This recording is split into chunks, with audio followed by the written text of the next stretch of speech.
Patheticness, Mr. Barber. Please tell me that you don't see this Aaron Judge. What are you talking about? Shifting of eyes. This is a cheating as a scandal problem of epic proportion, BT. You know This it is is. a joke. By the way, everybody does some sort of cheating. Well, yeah. Right, they do. And so if Aaron Judge was cheating, we're not talking about banging on trash cans or getting electronic signals from an Apple Watch or a Garmin or whatever kind of electronic device that you have, then who cares? Like Aaron Judge...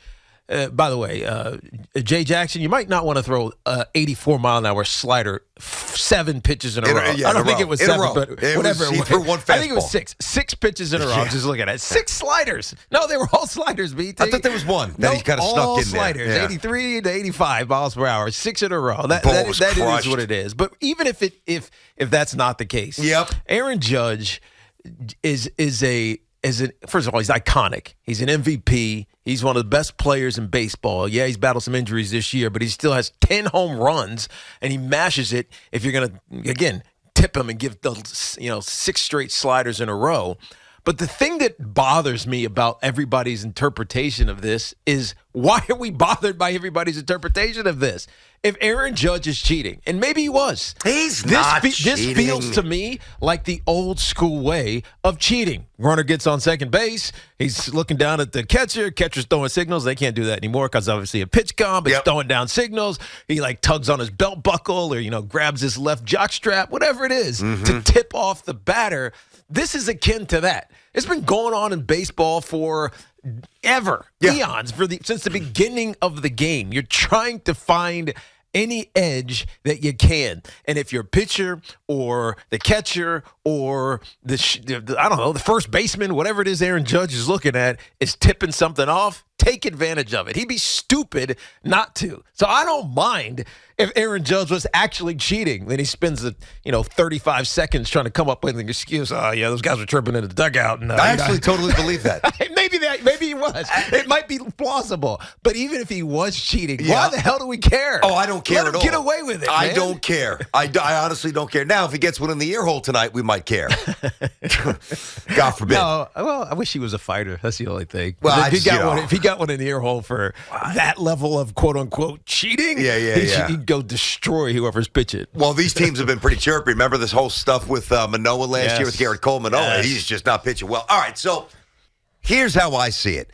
I don't think there was any cheating at all. Aaron Judge is conservative by nature, so Aaron Judge's natural disposition is to diffuse, to do things quietly, and avoid as much of the nonsense as humanly possible. And when Boone was out there for a while, he got his money's worth. So there was a lot of emotional volatility, by the way, from both dugouts all night. A lot of chirping. It's funny because I was in the car coming back from our baseball field, and I'm listening to our broadcast here on the Fan, and they were saying that not only they didn't have to say it because I could detect it, but they eventually did say it. It's very rare that you can audibly hear when you're in your car or you have it on the app on your phone. You can hear the opposing players or manager chirping. I'll use the word that everybody's been using, chirping, and it actually gets picked up by the mics and then is not translated, but whatever. Transmitted. There you go. Thank you. I don't know why that was so tough for me. Transmitted. It's a pretty basic word, especially in our industry. Jesus. And then it's transmitted for all of us to hear and decipher what's being said. It's very rare that it's that clear. It was clear. It was abundantly clear, incredibly apparent that the managers and the voices were loud throughout. Now, this was not when Judge hit the second home run. This was at whatever point in the game. I don't know. I was coming back from the field. It was probably about 8-10. Judge went deep in the 8th inning, led off the game with a home run. So this was probably in about the 4th inning. This was an ongoing thing. And I sincerely believe that Aaron Judge was getting tired of his teammates chirping. Your manager's got his money's worth. He threw the gum. The veins were popping. A bunch of F-bombs. He made his point. The crew chief, he lit him up as well. Boom. Aaron Boone gets thrown out. And now Aaron Judge in the batter's box.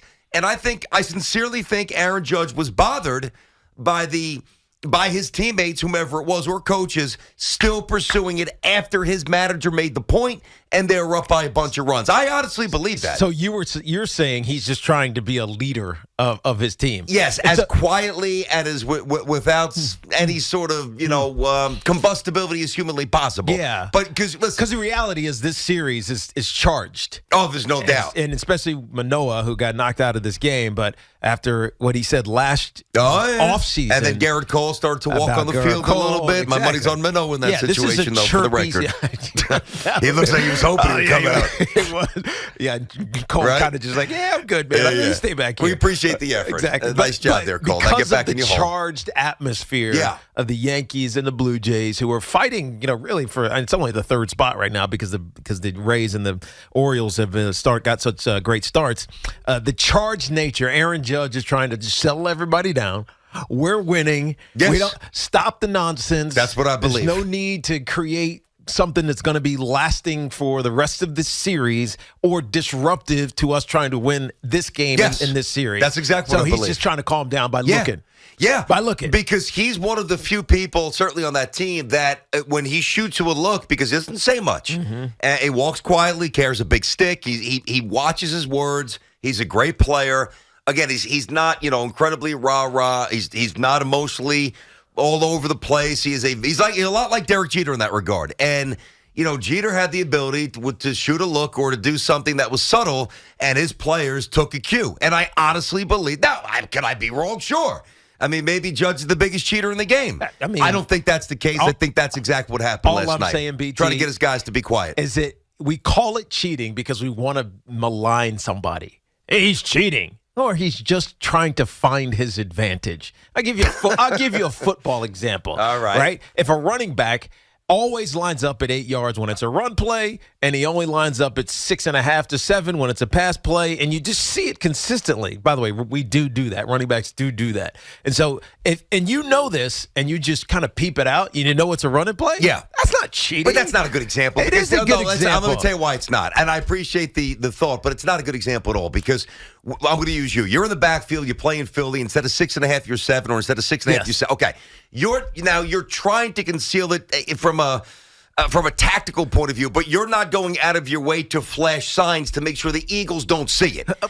So it's not a good example. It's not the same. A better example. Go ahead. A quarterback calls an audible, and via film study, or maybe it happened earlier in the game.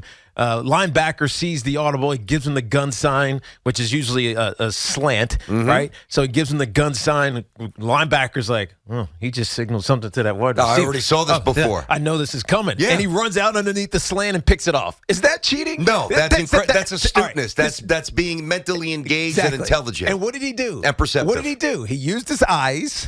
Just to draw the analogy, he used his eyes to see what was happening with the quarterback and the intended target, the wide receiver running the slant, right? And he acted on it. If Aaron Judge is looking somewhere, whether it's to his first base coach or it's probably not the dugout, even though, because I just try to think of the angle. It's too far back to see the dugout, but whatever. If Aaron Judge is looking to cheat and he's gaining an advantage, that is not a technical advantage, meaning it's not through an Apple Watch. It's not, I got a signal from the guy in the outfield who, sent it into the dugout. It's not an elaborate scheme where there's multiple layers of checkpoints to determine if you're doing something wrong. What happens in the course of a game, and you can use that advantage. Dude, use that advantage. Yeah, this is a bunch of nonsense. Everybody's making a huge stink out of this. Please. Come on already. Yeah, they make it sound like, he caught Aaron Judge cheating. He's invalidated. His Hall of Fame candidacy is going to be affected 14 years from now. He's never getting into the Hall of Fame because he cheated because he looked sideways. Yep. Come on. It is a lot. I'm with you on that. 877-337-6666. It is the Tiki and Tierney Show. We're inside of our Town Fair Tire studio. Friends at Town Fair remind you that you always get the guarantee lowest price on name brand tires from Connecticut to Maine. Nobody beats Town Fair Tire. Nobody. Listen, this is the way it's going to go. Yankee haters saying he's a cheater. Yankee fans saying he's not. And then I think those who are in the middle will... No, they're like me. Yeah, maybe he is cheating, but who cares? Well, yeah, there you go. Right. I guess that's part of it. He's not doing anything illegal. Yeah. The Major League Baseball is not going to send a note to Aaron Judge and say, "You can't shift your eyeballs in this direction, sir. Keep your eyes must be forward facing the pitcher at Imagine all that memo. Seriously. No, I mean, come on. What is going on? What solution is there for looking? There's a whole lot of nothing going on right here. But people are making this out to be a big deal. Dude. People are actually saying with forums, reputable ones, they're saying it loudly that Aaron Judge is a cheater. Yeah, by the way. And I think that's insane. If Jay Jackson is throwing 6 sliders in a row, Aaron Judge could have his damn eyes closed and he probably still hits a home run. Yeah, that's true. That ball was crushed. Man, oh, man. He's coming alive, boy. Yeah, Judge looks healthy, which is awesome. All right, 877-337-6666. Let's get to you. All right. How about we start with Brandon right here in Manhattan? What's going on, B? How are you today? I'm good. How are you? What's up, Brandon? Hey, I'm just, I know, Brandon, you were saying that it was about the coach arguing, Boone and his teammates arguing, but he looked before the first pitch of that at-bat on the 0-0 pitch. I saw it. Before that pitch. Yeah, but there was something going on. I guess you missed the thank you, Huff. There was something that was going on the entire game. There was just an element of conversation, of chirping, I was going to say, use barking. Use the word chirpiness. It's funny. I've always used that word. Like you could hey, quit chirping. Like you've definitely used that. Like that is not uncommon. So I'm not just using it because everybody's using it. I actually use that a lot. I think that there was an undercurrent of energy and conversation, and for an otherwise meaningless, somewhat regular season game, there was a lot of energy last night. It was going on all game. Yeah, fair enough. I mean, what it looks like to me is that the first base coach has got the sign from the rookie pitcher, or it's a guy who hasn't been in the big leagues long. Mm-hmm. He gets the sign over his shoulder, relays to the dugout, and then to Judge. I mean, it seems pretty simple. It's been going on, for years. And exactly. Every game, we usually don't even realize it. Brandon, I 100% agree. Appreciate your call, dude. Because that's what basic. And by the way, you know how hard it is? Think about taking your eyes away, your focus, your dead focus. I know what you're saying. You know this because you played this forget game. About that. I just know. But you played this game. I didn't play this game, but I'm just trying to think about. All right, I don't know what pitch he's throwing. Well, maybe I do at this point, but I think it's more about location at this point. All right, where's this thing coming? I gotta get it off his hand, and then you look away for a second, and you get back, and you're like, oh crap, he's like. It's impossible. It's impossible. It really is. It's impossible. Especially I think it is. Especially because this was with 2 strikes. I think it was 1 and 2 when he looked away. And so, he probably was cheating. And I don't mind it because this is part of baseball. Wow, so you really do think that he was cheating? I do. See, I don't. Because, I mean, why in the middle of the bat are you going to go step out of the box, call a timeout, and then glare? Because his teammates didn't stop. All right, they kept going. If you're Aaron Judge and he wanted to do, and he was trying to do what you're saying, BT, he would have taken a timeout. He would have stepped out of the box and he would have looked over there and then gave them the look. You know why? Because that's not his style. And that's the whole point where I brought up his conservative nature, how he tries to diffuse rather than inflame. He's one of those few guys that could shoot you a look. He can, as a captain. Yeah, and he's not a rah-rah guy. He's a lot like Jeter. And he's 6'8" and 280. Well, that too. So it means something. That as well. Across. Like Jeter wouldn't have stepped out of the box and implored his guys with hand gestures or this venomous stare. It was just a quick stare. And listen, I could be wrong. I'm just telling you what I believe. Yeah. That look was enough for his teammates to get the message. And listen, let's get to this part as well. Well, Dove, we have the audio? Play the audio because a lot of people are relying on this or leaning on this. Why didn't he have a quicker answer? When he was asked about looking in the dugout, why did it take him a while to process it? I've got a thought on that. I want to first play it for everybody. Go ahead, Dove. What do you have? The Blue Jays broadcast appeared to catch you looking at, it was unclear where, but maybe at the first base coach or the catcher for location. Was there anything going on there as far as where you were looking during that time? For when? Right before you hit your second home run of the game. I think 8th inning. Yeah, it was kind of a lot of chirping from our dugout, which I really didn't like in the situation where it's a 6-0 game, and I know Booney got tossed. Like, I was trying to save Booney by calling timeout. Like, hey, hold up here. Like, let me work here. So I was kind of trying to see who was chirping in the dugout. So it's 6-0. Like, Booney got tossed. Let's go to work now. So you were talking to teammates, kind of checking on your Yankees teammates? Yeah, I'm kind of looking like who's still talking here. It's 6-0, and our manager got tossed. He did his job. Like, let's go back to playing ball. Completely plausible in my book. Of course, it's plausible, but it's a great story. He just made that up on the fly. You really think that he just made that up?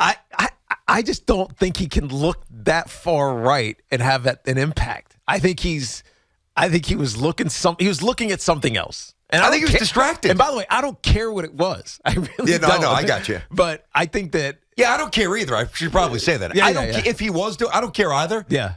But I don't think that he was doing it. Your interpretation. I legitimately think he was pissed off at his teammates. Is that he's trying to be a leader. Yes. And he was pissed off and he was trying to send a message. Trying to diffuse things. Guys, we're up 6-0. Let's play ball. Get a few more rounds. Get out of here. Come back tomorrow. I think that there is a rookie pitcher, as you talk about, Jay Jackson. We were just talking about him. And he's just overwhelmed because I don't know how many times Judge has faced Jay Jackson, but I'm sure Jay Jackson was a little bit nervous. Awestruck. By the way, Judge has 30 bombs against Toronto, most of any active player. Crazy. 30 against Toronto. Unreal. That's unreal, dude. Man, oh man, he looks like Judge again, which is good. But anyway, keep going. He knew he could end this thing. Yeah, he could end it. Yeah, and he got a little advantage, and he took advantage of it. Okay, fair enough. I don't mind it. I really don't mind it. I know you don't. I got you. Let's explore the pause here, because that is a point of contention for many. Well, if you are telling the truth, why the hesitation? Why the deliberate response? I'm going to tell you my thought. So they paused, and he's kind of like, "Huh? What are you talking about?" Yeah, for sure. You know, when you hit the home run in the 8th inning, kind of, he paused, but he was also talking through the pause to find time to come up with an excuse. Okay, that's what most people are saying. Yes. I think it's completely different. I think it's him in his mind in that moment trying to preserve not the relationship that he has with his teammates, because this isn't going to be any issue, but he's trying to not throw them under the bus. And he's trying to craft it. And let's face it, we all the times in our mind, well, I mean, whenever you speak, hopefully there's some sort of thought connected to it. But there's certain times when you really want to navigate a few potential impediments, shall we say, and you want it to come out properly. So you slow things down and you channel a little deeper into, deeper recesses of the brain to make sure you say it properly. His wheels were spinning, and I think that he was astutely aware, very aware of making sure he didn't make his guys look too bad, but he also wanted to get the message across. No, that's what I saw. That's what I took away from it. Teak saw something a little different. Yeah, he was cheating, and I don't mind. Cheetah. You're also listening to somebody who puts Vaseline on his driver head to cut down on the revolutions to get 2 or 3 extra yards. So what do I care? That's true. 877-337-6666. Tiki and Tierney here on the Fan. Hey, but listen, we'll get to this later as well. Buck Showalter's never been a man of excuses until last night. Week. We'll get to that as well. Tiki and Tierney on the Fan.